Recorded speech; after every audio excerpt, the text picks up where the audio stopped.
Salut les gars et bienvenue dans cette nouvelle vidéo. Aujourd'hui le projet ça va être de réaliser une cabane pour mes enfants. Donc hier j'ai dévalisé, j'ai fait un peu de shopping, j'ai dévalisé le magasin de bricolage et j'ai fait un réassort de mon outillage. Donc je vais vous présenter tout ça. Là j'ai repris tout un set de tournevis avec normalement des têtes en carbone parce que moi j'arrête pas de casser les miennes. Tout ce qui est pince, coupe-boulon, tenaille, un cutter. J'ai également ici pris des petites fraises pour pouvoir mettre les têtes de vis à fleurs du bois. Tout un set de pinces. Une scie Egoin, ça va être bien pratique. Et ça j'ai découvert ça il y a pas longtemps. C'est des serre-joints pneumatiques. Donc moi j'avais les serre-joints où il fallait visser là en métal. C'était pas hyper pratique et ça j'ai découvert ça surtout quand on est tout seul à bricoler. Ça permet de pas être à deux. Je peux fixer par exemple un bastin et moi aller le visser à l'autre extrémité. Donc ça je m'en suis pris deux. J'ai ma petite massette, mes lunettes de protection, bon le mètre classique. J'ai ma ceinture à outils parce que pareil quand je vais visser les planches, ça évite à chaque fois d'avoir les bois et les transporter. Vous mettez ce qu'il faut dans la sacoche à outils et vous l'avez avec vous. J'ai mon équerre pour pouvoir tracer. J'ai repris un petit crayon de charpentier pour tracer. J'avais déjà, c'est ma grosse visseuse dévisseuse à percussion Bosch, donc celle-là filaire. J'ai la petite là avec des batteries 18 volts. Ça franchement c'est idéal. C'est vraiment de la bonne qualité.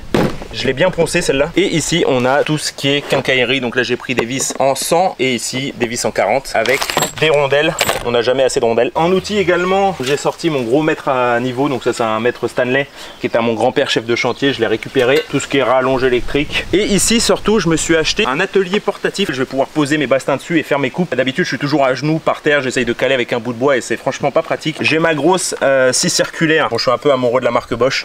Mon grand-père qui travaillait sur les chantiers, il avait pratiquement que cette marque là, donc depuis tout petit je bricole avec. C'est pour ça que j'ai pas mal d'outils de cette marque. Ici c'est ma petite scie sauteuse, bien pratique également. Et voilà le petit plan que ma femme a fait. Donc elle a essayé de retranscrire les idées que j'avais en tête sur le papier parce que moi je suis un très mauvais dessinateur. D'ailleurs j'ai pris quelques notes dans le dos. Voilà, moi ça ressemblait à ça au début, on dirait un enfant de maternelle. Et ma femme, voilà, elle m'a fait ça pour expliquer au magasin de bricolage un peu ce que je voulais. Je vais vous montrer où on va mettre la cabane. Donc elle va se trouver juste ici. Hier j'ai découpé toute la haie, c'était un roncier avec quelques sureaux qui poussaient dedans, donc j'ai tout arraché. La cabane elle va être en hauteur sur des pilotis et les enfants auront la vue sur le champ derrière là, avec le petit coucher de soleil. La cabane elle va faire normalement 3 mètres de long sur 2 mètres de largeur.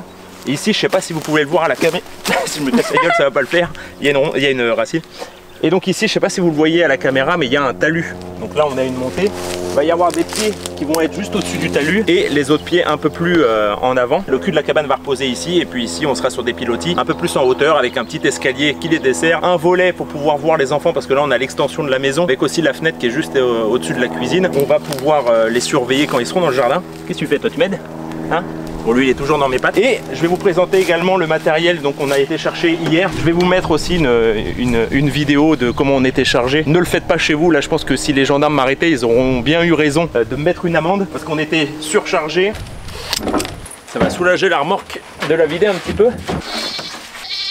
Donc là on a 20 bastins de 5 mètres. Donc on avait 2 mètres qui reposaient sur la remorque et 3 mètres qui dépassaient la remorque. Vous voyez même pas ma plaque d'immatriculation. J'ai sanglé tout ça comme j'ai pu, mais on a dépassé à mon avis le poids total de charge de la remorque parce que les pneus ils étaient vraiment à plat. Ici on a 80 planches de bardage. Enfin c'est des planches de coffrage mais moi je vais m'en servir pour barder, pour limiter un peu les coûts. Ça c'est des planches qui étaient à 3,99 l'unité. Les bastins ils étaient à 21 € je crois, mais on les a eu prix palette donc à 18. On a les 4 pieds, je vais les couper. Je pense que la cabane je vais la mettre à 1,50 m de hauteur. Et pour les ancrer au sol, j'ai fait le choix de cette solution là. Donc il y a toute cette partie là qui va s'enfoncer en terre et les poteaux vont venir se fixer ici. Et là je vais pouvoir mettre des vis avec les rondelles que vous avez vues précédemment pour bien les maintenir. Donc là la première étape, maintenant que j'ai dégagé tout l'emplacement, ça va être de fixer les pieds, de les mettre bien à niveau et bien droit, puis ensuite découper les pieds et puis on va commencer la structure. Je vais commencer par la plateforme et ensuite monter la cabane dessus. Je vous montre ça tout de suite. On en a un qui fait son curieux là. Je veux une chaise parce que je vais accoucher. Tout moment, je peux te le pondre. Donc là l'idée c'est de venir fixer les pieds. Donc là il me faut 2 mètres d'écart. Ça c'est la partie la plus chiante parce que si vous foirez la prise de mesure aux fondations, après c'est fini. Là c'est pas le tout d'avoir le bon écartement, c'est qu'il faut que ce soit à niveau également. Ensuite la massette avec une cale en bois pour pas taper directement sur les poteaux qui sont en aluminium et tordre le métal. Niveau. Pour prendre la prise de niveau, c'est cette bulle là. Là je vais couper le premier poteau donc à 1,20 m. Je vais pouvoir venir le présenter dans son logement, dans le sabot. Tac. Là, il va falloir que je fasse l'autre pied opposé, que je mette le niveau entre les deux et être sûr d'être à la même hauteur. Bon, ma première étape terminée, on vient de réaliser la structure sur pilotis. Donc là on a la structure, ça bouge plus.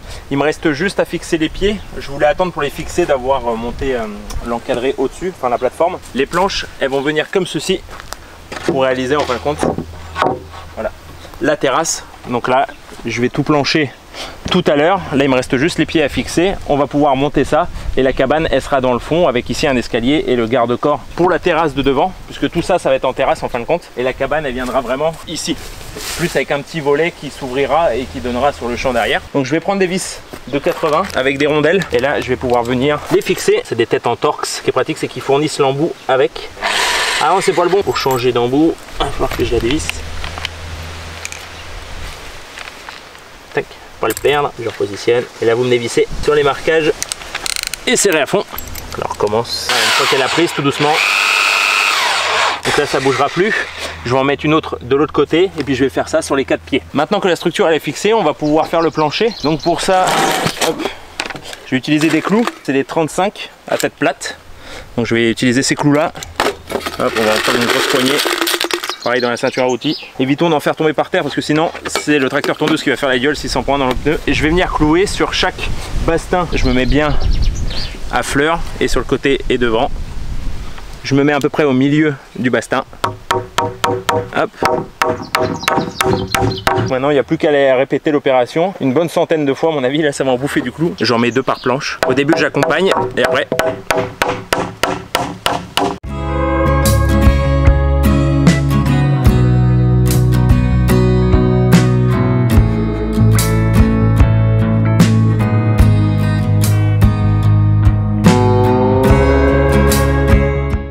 là je vais venir prendre la mesure pour faire ma découpe. Donc là je vais mettre un renfort à peu près à ce niveau là. Il n'y a plus qu'à faire la découpe. Je vais venir positionner mon bastin sur l'établi. Je fais un petit trait de part et d'autre du mètre. Je vais venir retailler mon crayon. Et ensuite avec l'équerre, je vais venir la positionner bien contre mon bastin. Venir sur mes 2 traits de repérage. Bon, faut toujours prendre en compte également la taille de la lame de coupe. Donc vous perdez environ 2 mm. Donc là à l'extérieur, je passe mon trait. Je vais mettre un serre-joint pneumatique pour pouvoir. Donc là il y a juste sur la petite languette, la languette jaune. Vous voyez quand vous appuyez il descend. Donc vous le descendez, vous le positionnez et après il faut prendre la poignée bleue. Et là voilà, ça tient, il bouge plus. Là je positionne sur le 0 degré et avec la petite encoche il n'y aura plus qu'à suivre le trait que vous avez tracé. Vous venez en contact et là vous appuyez sur la sécurité et la gâchette en maintenant votre scie par le haut. Net et précis. Bon les gars, jour numéro 2 sur le chantier. Donc aujourd'hui je vais m'attaquer au bardage. Avant ça j'ai ressorti tous les outils. Ça c'est un peu chiant le soir de devoir tout ranger et tout ressortir le matin. Il me faudrait limite un pick-up avec une benne aménagée et tous les outils dessus. Ça ce serait le rêve. On dirait que c'est une pub pour Bosch. J'ai été aussi acheter ce matin, je suis reparti au magasin de bricolage. J'ai pris la lasure donc en chaîne claire. Et de quoi faire la lasure une fois la cabane terminée. J'ai été racheter des pieds pour faire le garde-corps et surtout tout un sac avec de la quincaillerie. Donc je vais vous montrer ça. Toutes les charnières, celle-ci pour les volets en plus courte et là des plus grandes qui vont me servir à faire la porte. Donc 3 pieds comme je vous le disais pour faire le garde-corps. J'ai repris aussi des vis en 100 donc en 10 cm. Ça bouffe à une vitesse. Et j'ai repris tout ce qui était fer plat comme ceci avec des petites équerres métalliques. Voilà, des équerres métalliques pour les renforts. J'ai également pris des petites poignées, donc pareil pour les volets et pour la porte. Donc là je ressors tout ça, je rebranche la rallonge et puis je sors les outils. On va recommencer. Hier on s'est surtout occupé de mettre les 4 pilotis.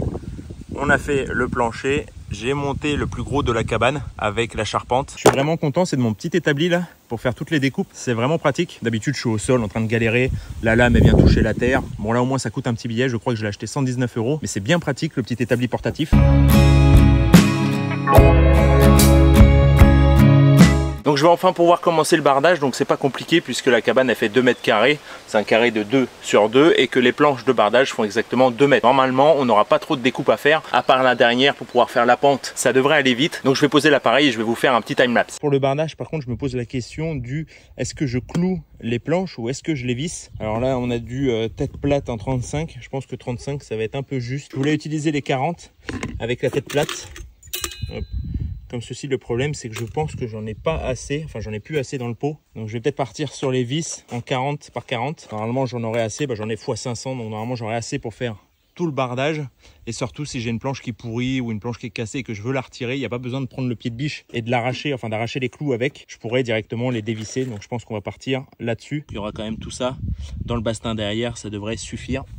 Heureusement, j'ai 3 batteries avec le chargeur rapide. Et comme je vous le disais, c'est vachement pratique dans ces vis-là de cette marque Suki. C'est qu'ils mettent l'embout Torx avec. Par contre, il faut aller le chercher parce que généralement, il est là-dedans. Donc, vous vous niquez un peu les doigts. Mais au moins, il est fourni avec. Ça, c'est pratique. Je vais le monter sur la visseuse. Pour monter, rien de compliqué. Marche arrière. Vous tenez le mandrin.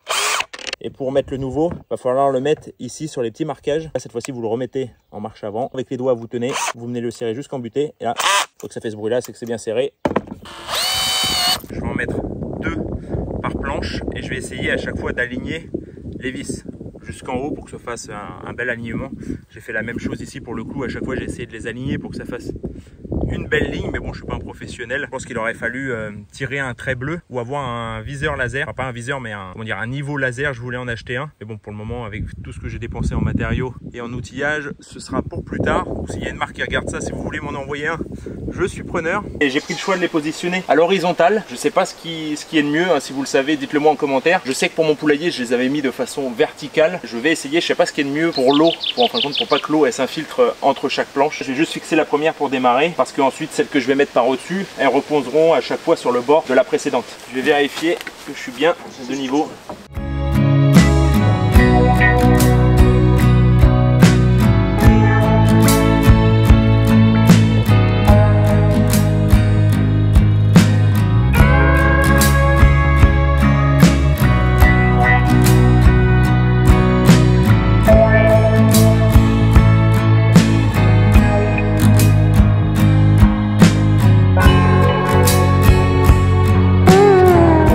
Bon, fin de la deuxième journée, donc là comme vous pouvez le voir, j'ai pas mal avancé. J'ai fait notamment le garde-corps, le bardage de la cabane, plus j'ai rajouté des jambes de force un petit peu partout, enfin aux 4 coins tout simplement. Demain je vais m'occuper de la couverture, donc je vais aller acheter des tôles et fixer tout ça sur le toit. Plus il me reste la lasure à faire et le petit escalier pour rentrer dedans, mais là je suis KO pour aujourd'hui, donc ça sera demain.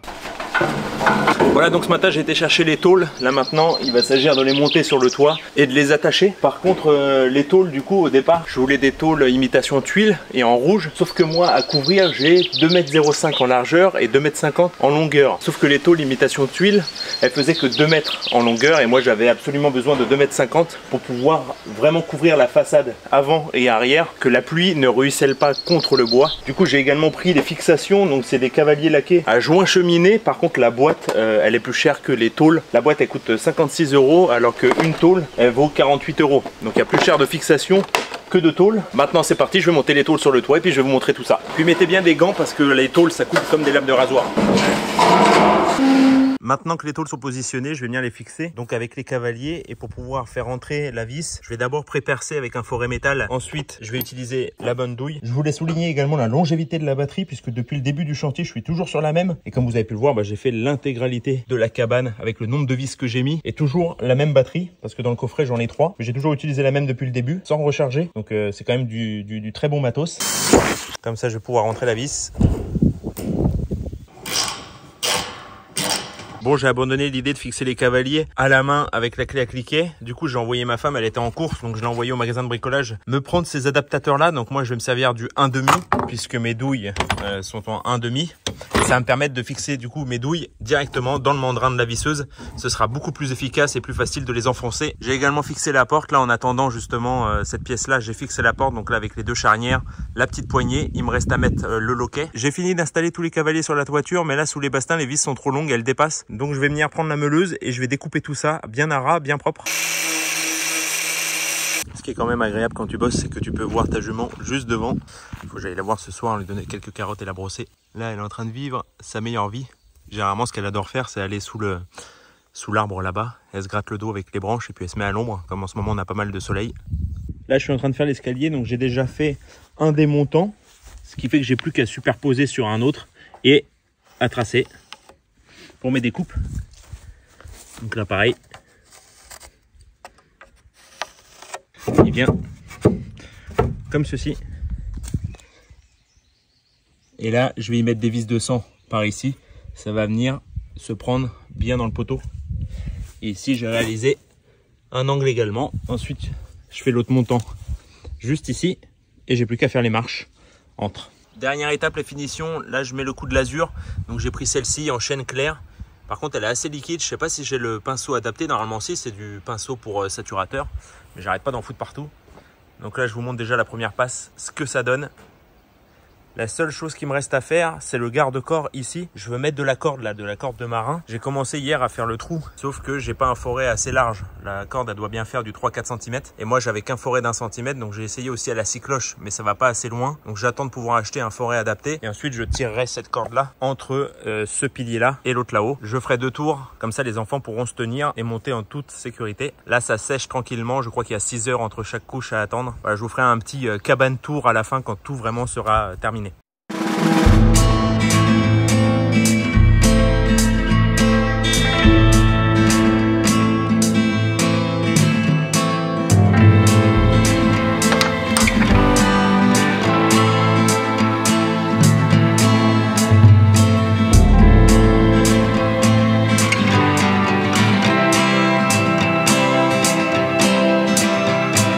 Ça y est, la cabane est enfin terminée, donc ça m'a pris à peu près 4 jours. 3 jours pour la construction et 1 jour vraiment pour les finitions et passer la lasure. Là ce week-end il y a eu pas mal d'enfants et d'adultes. Là on était à 5 adultes au-dessus avec tous les enfants. Je peux vous dire que ça résiste bien. Au moins on a fait un test en conditions réelles. Je vais prendre mes notes pour vous parler un peu budget. Donc là j'en ai eu pour, au niveau du bois on en a eu pour 941 €, sachant que les bastins on les a eu au prix palette, donc en promotion. Ils étaient à 21 € les bastins de 5 mètres et on les a touchés à 18 €. J'ai 156 € pour la fourniture de la lasure qui était à 80 € je crois, le gros pot avec divers charnières etc. J'en ai eu pour 158 € de tôle avec les fixations, là les cavaliers qui vont dessus. Donc ça revient à peu près à 1300 € pour le prix global de la cabane, sachant que j'ai réutilisé quelques trucs comme ici la corde de marin que j'avais déjà, donc je l'ai réutilisée. Elle est un peu tachée mais bon elle fait le travail. Je vous montre tout ça un peu plus en détail. Au niveau de l'escalier je l'ai construit moi-même comme vous avez pu le voir et là on peut voir que je fais 85 kg, ça bouge pas. Pour le garde-corps, donc j'ai utilisé 2 cordes, j'en ai mis une un peu plus bas et une un peu plus haute. Généralement les enfants ils utilisent que celle du haut, mais au cas où ils tombent, ça va les retenir un peu. Et Joe, viens, viens, viens, viens. Ça c'est bien, ça c'est bien. Au niveau de la terrasse, on a de l'espace puisqu'ici on a 1 mètre entre le garde-corps et la porte. Pour la porte, j'ai mis un petit crochet qu'en plus les enfants arrivent à rattacher en passant par la fenêtre. La plus grande, elle arrive à passer la main, hop, et elle est attachée. Bon par contre la porte faut se baisser un petit peu parce qu'il y a donc 1,30 m de hauteur. Et puis là il reste tout l'aménagement intérieur à faire. Pour l'instant on a juste mis une petite table et la chaise pour qu'ils puissent s'asseoir et commencer à jouer. Là on peut voir qu'ils m'ont fait une petite collection de toutes mes chutes. Bon l'essentiel c'est qu'ils s'amusent avec mais qu'ils n'aillent pas se couper. Donc là je fais 1,75 m, on a de la hauteur sous tôle puisque ici on a 2 mètres et ici on a 1,80 m. Il me reste encore quelques découpes à faire et le volet. Et donc là c'est la partie préférée des enfants, la fenêtre arrière avec la vue sur le champ. Surtout que quand j'ai mes voisins agriculteurs qui passent avec les tracteurs pour réaliser les différents travaux qu'ils ont à faire dans le champ, bah, comme ça ils peuvent tout voir et ça les amuse. On arrive sur la fin de cette vidéo, je vais vous mettre en description tous les liens vers les outils que j'utilise, notamment les perceuses, les visseuses, etc. Tout ce que j'ai acheté un petit peu près et qui se retrouve sur Amazon. Je vais vous mettre des liens, donc en toute transparence c'est des liens affiliés. Si vous les achetez en passant par le lien, moi je touche une commission, je crois que c'est de 3 à 5 % le partenariat avec Amazon. Donc si jamais les outils vous intéressent, n'hésitez donc pas à passer par mes liens, liker, partager, commenter. Vous savez comment ça marche, l'algorithme, tout ça. Sur ce, moi je vous dis à la prochaine dans une prochaine vidéo. Allez, ciao!